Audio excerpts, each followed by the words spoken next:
মা বাড়ি থেকে ঢাকা ফেরার সময় মা রাস্তা পর্যন্ত এগিয়ে দিতে আসে। ফ্রিজ থেকে বরফ করা গোস্ত, ক্ষেতের সবজি, আরো কত কিছু ব্যাগ ভর্তি করে বেঁধে দেয়। আমার সাথে হাঁটতে হাঁটতে মার কোমরে নিশ্চয়ই অনেক ব্যথা হয়। মা তাও হাঁটে।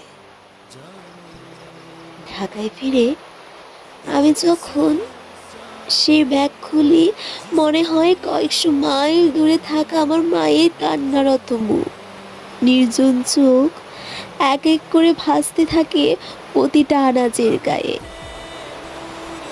রাস্তা পর্যন্ত এগিয়ে দেওয়া আমার মাকে আমি কখনো পিছনে ফিরে দেখি না।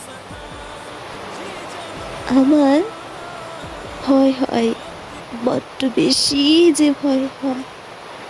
মা